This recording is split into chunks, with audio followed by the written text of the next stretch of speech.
پاکستان کا مشن امریکہ اور ایران کے تکنیکی مذاکرات آج سوئٹزرلینڈ میں ہوں گے۔ وزیراعظم شہباز شریف اور فیلڈ مارشل سعید عاصم منیر سوئٹزرلینڈ مذاکرات میں شرکت کریں گے۔ وزیراعظم آفس کا اعلامیہ جاری۔ اسلام آباد MOU کے تسلسل میں آج برگن اسٹاک میں تکنیکی سطح کے مذاکرات ہوں گے۔ وزیراعظم وفد کے ہمراہ اسلام آباد سے سوئٹزرلینڈ روانہ ہو گئے۔ وزیراعظم اور فیلڈ مارشل سوئٹزرلینڈ میں لیک لوزن سمٹ میں شرکت کریں گے۔ تقریب کے مقام پر امریکہ، ایران، پاکستان اور قطر کے جھنڈے لگائے گئے ہیں۔ ARI نیوز سمیت دنیا بھر کا میڈیا تاریخی مذاکرات کی کوریج کے لیے موجود ہے۔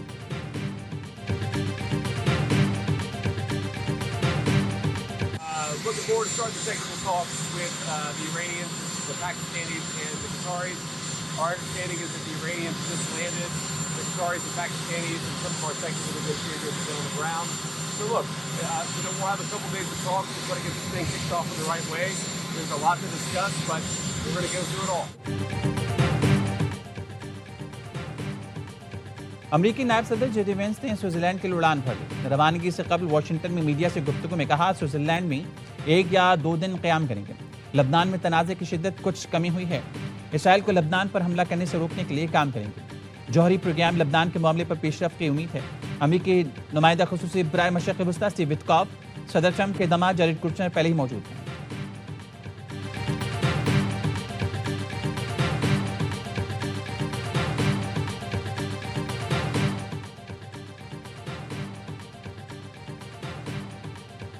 ایرانی وفد مذاکرات میں شرکت کے لیے سوئٹزرلینڈ پہنچ گیا۔ سوئس وزارت خارجہ کے مطابق سوئٹزرلینڈ پہنچنے پر ایرانی وفد کا خیر مقدم کیا گیا۔ ایرانی وفد برگن اسٹاک میں تکنیکی مذاکرات میں شرکت کرے گا۔ وفاقی وزیر داخلہ محسن نقوی بھی ایرانی وفد کے ہمراہ سوئٹزرلینڈ پہنچے ہیں۔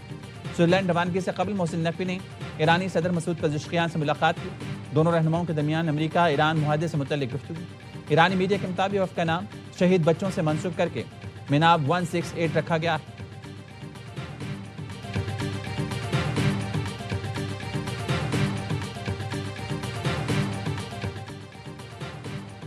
وزیر داخلہ محسن نقوی کا دورہ ایران، وزیر خارجہ عباس عراقچی سے تہران میں ملاقات کی۔ ایرانی میڈیا نے بتایا اہم ملاقات میں ایران امریکہ معاہدے پر عمل درآمد کا جائزہ لیا گیا۔ ایرانی وزارت خارجہ میں ہونے والی بیٹھک میں پاک ایران تعلقات اور تاریخی اہم معاہدے کے بعد خطے کی صورتحال پر بھی بات چیت کی گئی۔ مشرق سے تہران پہنچنے پر وزیر داخلہ محسن نقوی کا ایرانی ہم منصب سکندر مومنی سے خیر مقدم۔ ملاقات میں دونوں رہنماؤں نے امریکہ ایران معاہدے کو خطے میں پائیدار امن کی جانب مثبت قدم قرار دیا۔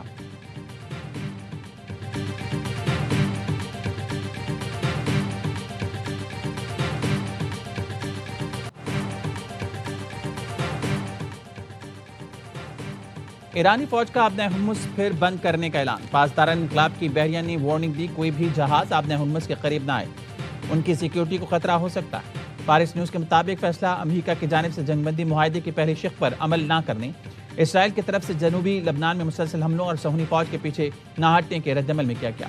مرکزی فوجی کمان کا کہنا ہے یہ اقدام دشمن کی وعدہ خلافی کا پہلا جواب ہے۔ جاری رہی تو دشمن کو معاہدے پر عمل کرنے پر مجبور کرنے کے لیے اگلے سخت اقدامات کیے جائیں گے۔ امریکی سینٹرل کمانڈ کا کہنا ہے اپنے ہرمز پر ایران کا کوئی کنٹرول نہیں۔ ہرمز سے جہازوں کی آمد و رفت معمول کے مطابق جاری۔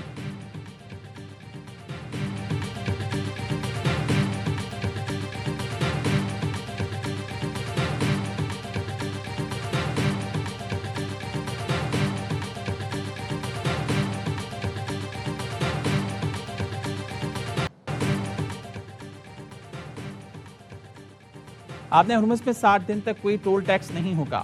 60 دن کی مدت ختم ہونے کے بعد بھی کوئی ٹول ٹیکس نہیں ہوں گے۔ امریکی صدر ڈونلڈ ٹرمپ کا ٹروتھ سوشل پر بیان لکھا امریکہ کے مفاد اور مرضی کے بغیر ٹول ٹیکس نہیں لگائے جا سکتے۔ آبنۂ ہرمز سے تبھی ٹول لگ سکتا ہے اگر امریکہ نافذ کرے۔ یہ اقدام امریکی خدمات کے اخراجات کی واپسی کے مقصد کے لیے ہو سکتا ہے۔ امریکہ نے مشرق وسطیٰ کے لیے محافظ فرشتے کی طرح خدمات انجام دی ہیں۔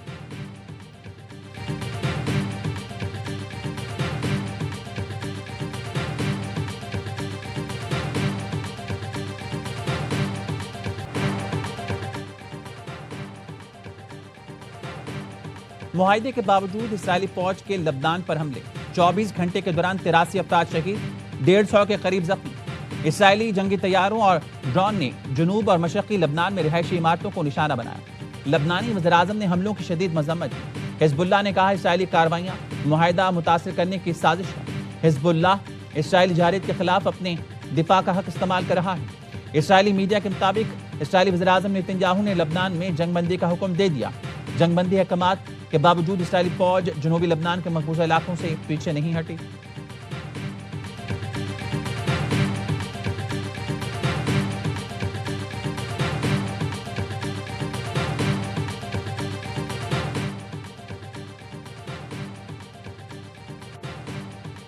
نائب وزیر اعظم اسحاق ڈار علاقائی وزراء خارجہ اجلاس میں شرکت کے لیے قاہرہ پہنچ گئے۔ ترجمان دفتر خارجہ کہنا ہے نائب وزیر اعظم آج علاقائی وزراء خارجہ اجلاس میں شرکت کریں گے۔ اسحاق ڈار اپنے ہم منصب وزراء خارجہ سے دو طرفہ ملاقاتیں بھی کریں گے۔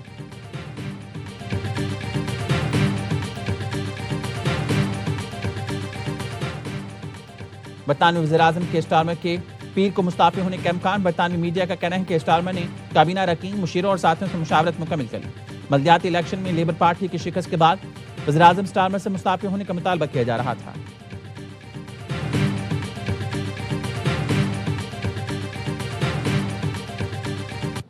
اس قسم کی خبریں پھیلا کے عدم استحکام پیدا کرنا چاہتے ہیں۔ وزیر اعظم پاکستان اس طرح سے ملک کو لیڈ کر رہے ہیں، تو ایسے مرحلے پہ اس قسم کی گفتگو جو ہے وہ کوئی ملک دشمن کا ایجنڈا ہی ہو سکتا ہے۔ وزیر اعظم کے مشیر رانا ثناء اللہ نے وزیر اعظم کی تبدیلی سے متعلق خبریں بے بنیاد قرار دے دیں۔ کہا ایسی بے بنیاد خبریں پھیلا کر عدم استحکام پیدا کرنا چاہتے ہیں۔ ملک کی استحکام کے لیے اپوزیشن کو ہمیشہ مذاکرات کی دعوت دی۔ ایران پر سے پابندیاں ختم ہوئی تو پاکستان کو معاشی فائدہ ہوگا۔ کابینہ کا جو کلی اختیار ہے اور جو پروگیٹو ہے وہ وزیر اعظم کا ہے۔ وزیر اعظم دیکھیں اپنی ٹیم خود چوز کرتا ہے اور بطور کپتان وہ بہتر سمجھتے ہیں کہ کون سے کھلاڑی کو کہاں پہ کھلانا ہے اور کس وقت کھلانا ہے۔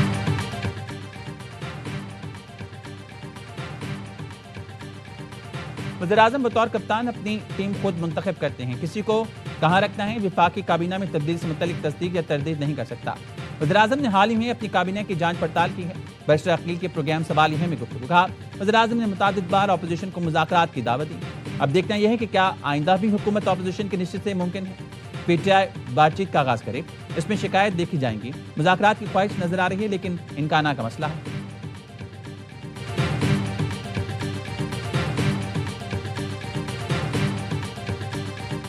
پارلیمنٹری روایت ہے کہ ایک دوسرے کے ساتھ ہاتھ ملا ہی لیتے، لیکن انہوں نے بڑی دیر کر کے آ کے ہاتھ ملاتے لیکن کل کوئی اتنی باتیں زیادہ نہیں ہوئی، لیکن ہونے چاہیے۔ اب سیاسی مسائل بہت زیادہ ہے، سیاسی تناؤ بہت زیادہ ہے۔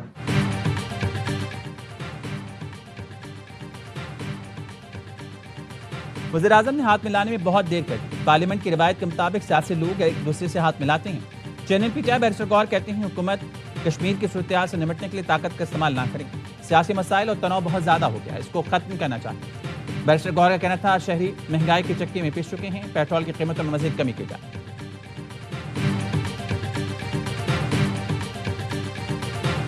جو ججز کی تقرری تھی اس میں جو اس پارلیمان کا کردار اس سے چھین لیا گیا تھا، وہ کردار اس پارلیمان کا ہماری گورنمنٹ نے واپس اس پارلیمان کو دلایا ہے کہ آج وہ عدالتیں موجود نہیں ہیں جو بیرسٹر صاحب کو کہیں کہ گڈ ٹو سی یو۔ ججز کی تقرری کا جواز اختیار پارلیمنٹ سے چھین لیا گیا تھا، وہ اب واپس لے لیا گیا ہے۔ آج ملک میں گڈ ٹو سی یو والی عدالتوں کی سہولت کسی کو میسر نہیں۔ وفاقی وزیر طارق فضل چودھری کا قومی اسمبلی میں اظہار خیال کہا بجٹ پر بحث کے دوران اپوزیشن کی جانب سے مثبت مشورے سامنے نہیں آئے۔ اپوزیشن اراکین نے اپنی تقریر کا موضوع فرد واحد کو ہی رکھا۔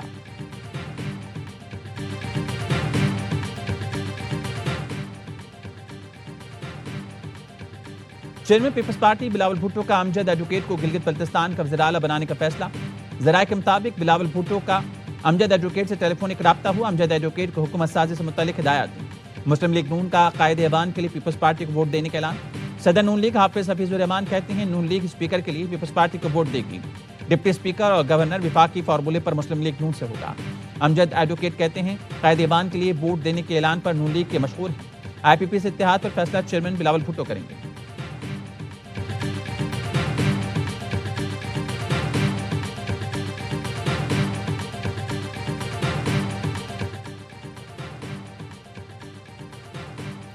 وزیر اعظم نے رائٹ آف وے بل 2026 سے متعلق کمیٹی قائم کر دی۔ 11 رکنی کمیٹی بل کے متنازع شقوں پر نظر ثانی کرے گی۔ وفاقی وزیر قانون اعظم نذیر تارڑ کمیٹی کے چیئرمین مقرر۔ شرح رحمان اور وزیر I T Shiza Fatima committee میں شامل. کمیٹی مجوزہ right of way frame work کے قانونی آئینی پہلوؤں کا جائزہ لے گی. کمیٹی 3 روز میں اپنی رپورٹ وزیراعظم شہباز شریف کو پیش کرے گی.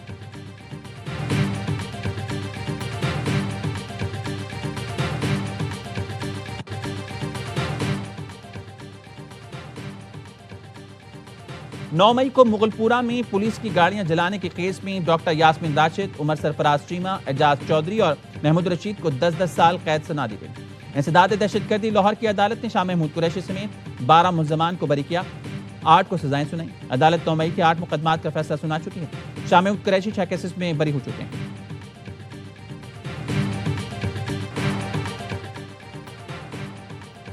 بنوں میں یک کے بعد دیگرے 2 دھماکے، 7 افراد جاں بحق، 3 زخمی. پہلا دھماکہ مسافر وین کے قریب، دوسرا زخمیوں کو اسپتال منتقل کرنے والی گاڑی پر ہوا. دونوں دھماکے ریموٹ کنٹرول تھے. دھماکوں میں 50 کلو بارودی مواد استعمال کیا گیا. صدر وزیر اعظم اور وفاقی وزیر داخلہ کی دھماکے کی شدید مذمت. قیمتی جانوں کے نقصان پر گہرے دکھ اور افسوس کا اظہار. صدر نے کہا دہشت گردوں کے ناپاک عزائم کو ہر صورت شکست دی جائے گی. وزیر اعظم شہباز شریف کہتے ہیں بزدلانہ کارروائیاں قوم کے عزم کو متزلزل نہیں کر سکتی. محسن نقوی کا کہنا ہے معصوم لوگوں اور بچوں کو نشانہ بنانا درندگی ہے. درندہ صرف خارجی کسی رعایت کے مستحق نہیں.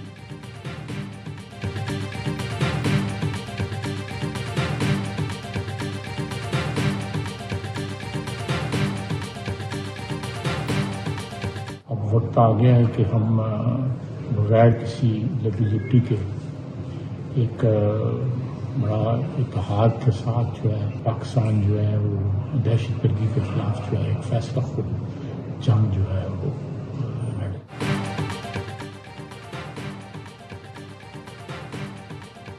بنوں میں معصوم لوگوں کو شہید کیا گیا. پاکستان میں دہشت گردی کے پیچھے بھارت اور افغانستان.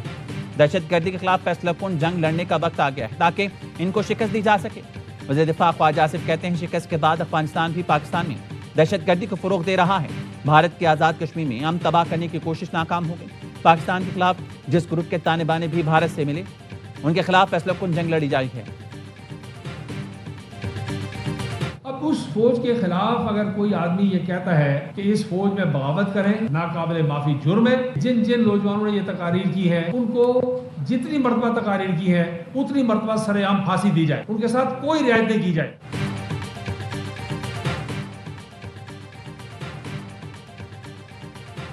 بغاوت کی باتیں کرنا ناقابل معافی جرم ہے. ایسے لوگوں کو پھانسی دی جائے. ہمیں پہلے ہی لگ رہا تھا یہ منصوبہ بندی تصادم کی طرف جائے گی. سابق وزیر اعظم آزاد کشمیر سردار عتیق کی دیگر کشمیری رہنماؤں کے ساتھ پریس کانفرنس. شاہ غلام قادر نے کہا قلعدم ایکشن کمیٹی کے اراکین انتشار پھیلا رہے ہیں. آزاد کشمیر کے لوگ پاکستان سے محبت کرتے ہیں. پاکستان نے ہمیشہ کشمیریوں کی جدوجہد میں بھرپور ساتھ دیا. کسی کو پاکستان اور کشمیر کے لازوال رشتے کو کمزور کرنے کی اجازت نہیں دی. نبیلہ ایوب نے کہا سادہ لوگوں کا فائدہ اٹھا کر تشدد کا راستہ اختیار کریں گے تو ریاست کارروائی کرے گی.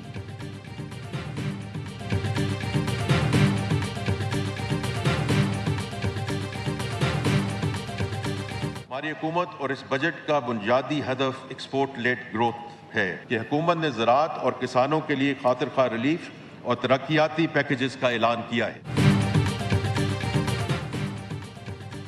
ایکسپورٹ لیڈ گروتھ بنیادی ہدف ہے. حکومت نے بجٹ میں اپنی سمت واضح کر دی. زراعت کے شعبے میں چین سے تعاون کو مزید وسعت دے رہے ہیں. 7 ارب روپے کی لاگت سے جدید کولڈ سٹوریج بنا رہے ہیں. وزیر خزانہ محمد اورنگزیب کا قومی اسمبلی میں اظہار خیال. کہا پینشنرز کے لیے چہرہ شناسی کے ذریعے تصدیق کا نظام متعارف کرائے ہیں. بزرگ پینشنرز گھر بیٹھے اپنی تصدیق مکمل کر سکیں گے. اعلیٰ تعلیم معیار برقرار رکھنے کے لیے یونیورسٹی کے اساتذہ کی تنخواہوں میں 35% اضافہ کیا جا رہا ہے. قومی اسمبلی میں بجٹ پر بحث مکمل. اسپیکر ایاز صادق نے بتایا بجٹ پر 7 دن بحث ہوئی جس میں 232 اراکین نے حصہ لیا.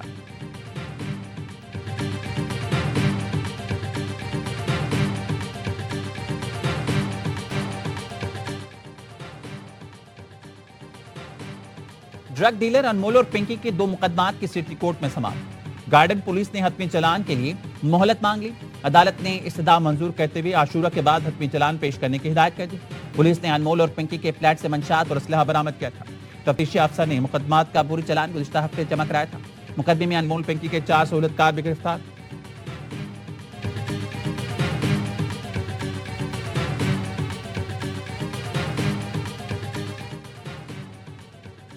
سرکاری فنڈز عوام کی امانت ہیں.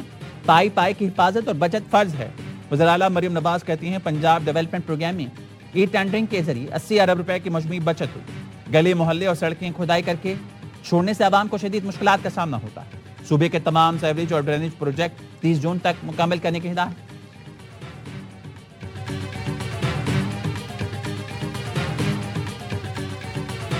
گندم کے ذخائر میں فوڈ بوٹ پر محکمہ خوراک سندھ کے 5 افسران اور اہلکار برطرف.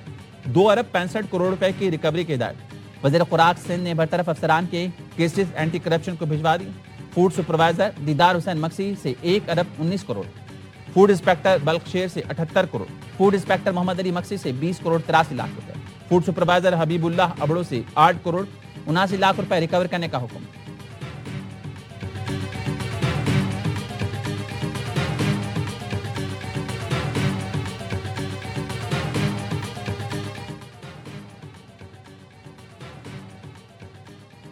کراچی میں راشد مناز روڈ پر نازیبا حرکتیں کرنے والا ملزم گرفتار. ملزم کی پنک بس کے قریب غیر اخلاقی حرکت کرنے کی ویڈیو وائرل ہوئی تھی.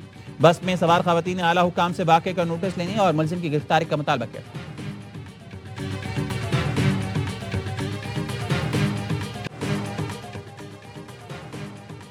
کراچی میں رینجرز کی شاہ لطیف ٹاؤن میں کارروائی. انتہائی مطلوب دہشت گرد گرفتار. ترجمان رینجرز کے مطابق جاوید علی اور سواتی فتنہ خوارج کا انتہائی سفاق کارندہ ہے. 7 جون کو سوات میں راکٹ لانچرز اور بھاری ہتھیاروں سے حملہ کیا جس میں 3 افراد جاں بحق، خاتون سمیت 2 افراد زخمی ہوئے تھے. جاوید علی کراچی میں روپوش تھا.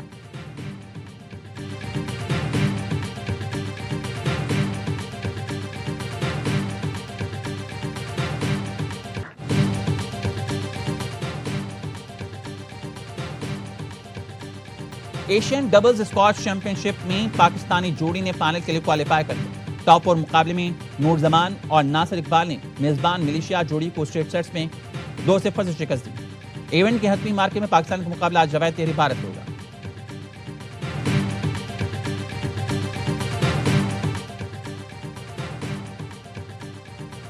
اور بدترین کارکردگی پیدر پیش شکست Pakistan team women's T20 world cup کے سیمی فائنل کے دور سے باہر. میگا ایونٹ میں قومی ٹیم حریفوں کے لیے تختہ مشق بن گئی. بھارت اور جنوبی افریقہ کے بعد بنگلہ دیش کے ہاتھوں بھی رسوائی. 124 رنز کے تعاقب میں 100 رنز تک محدود. اچھے آغاز کے بعد 7 وکٹیں محض 22 رنز کے فرق سے گری. پاکستان کو 23 رن سے شکست. ناہیدہ اور سنجیدہ اختر نے 3 وکٹیں اڑائیں. سینئر عالیہ ریاض اور ارم جاوید ٹیم پر بوجھ بن گئی.